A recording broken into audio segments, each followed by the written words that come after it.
শুক্রবার জন ঔষধি দিবস উদযাপন উপলক্ষে আগরতলার আইজিএম হাসপাতালে জেনেটিক ঔষধ কেন্দ্রে এক বিশেষ অনুষ্ঠানের আয়োজন করা হয়। সেখানে উপস্থিত থাকেন সাংসদ রাজীব ভট্টাচার্য সহ দপ্তরের আধিকারিকরা। অনুষ্ঠানে বিস্তারিত আলোচনা করতে গিয়ে সাংসদ রাজীব ভট্টাচার্য বলেন, গরিব অংশের মানুষদের কথা চিন্তা করে দেশের প্রধানমন্ত্রী নরেন্দ্র মোদী সহজ মূল্যে ঔষধ ক্রয় করার জন্য জন ঔষধি কেন্দ্র তৈরি করার সিদ্ধান্ত গ্রহণ করে এবং 2014 সাল থেকে 2025 সাল পর্যন্ত প্রায় 11 বছরে সারা ভারতবর্ষে 768টি জায়গায় এই জন ঔষধি কেন্দ্র স্থাপন করা হয়েছে, যার মধ্যে ত্রিপুরা রাজ্যে সর্বমোট 10টি কেন্দ্র স্থাপন করা হয়, যার মাধ্যমে গরিব অংশের লোকেরা সুযোগ সুবিধা গ্রহণ করে থাকে।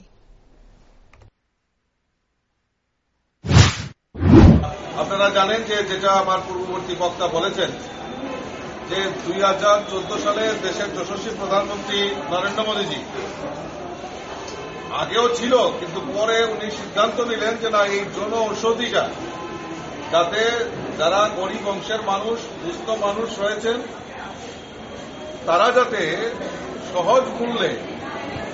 ওষুধ ক্রয় করতে পারেন, তার জন্য বিশেষ করে এই জন ঔষধি কেন্দ্রের কথা উনি উল্লেখ করেছেন। এবং 2014 সাল থেকে এখন পর্যন্ত প্রায় 11 বছরে সারা ভারতবর্ষে 768টি জায়গায় মানে জেলাতে এবং প্রায় 15,000 এরকম জন ঔষধি কেন্দ্র স্থাপন করা হয়েছে, যার মধ্যে ত্রিপুরা রাজ্যে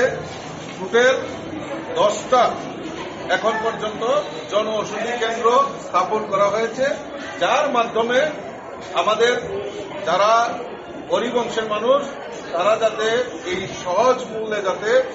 ওষুধ ক্রয় করতে পারে তার ব্যবস্থা আমাদের সরকার এবং আমাদের দেশের যশস্বী প্রধানমন্ত্রী তার ব্যবস্থা করেছে। আমাদের সিদ্ধান্ত হয়েছে, আমাদের সর্বভারতীয় যিনি আমাদের union minister of health আদরণীয় JP Naddaji, উনি আহ্বান করেছেন যে প্রত্যেক ভারতবর্ষের প্রত্যেক এমপিরা কোনো না কোনো জন ঔষধি কেন্দ্রে আজকে উপস্থিত হবেন, তা পরীক্ষা নিরীক্ষা করবেন এবং সেখানে লাভার্থীদের সঙ্গে কথা বলবেন, স্টক নিয়ে কথা বলবেন এবং এইটার কোনো দুর্বলতা যদি থাকে সেই ব্যাপারে একটা রিপোর্ট তৈরি করে কেন্দ্রীয় সরকারকে পাঠানোর জন্য নির্দেশ দেয়। সেই মোতাবেক আমি আজকে আপনাদের এখানে মধ্যে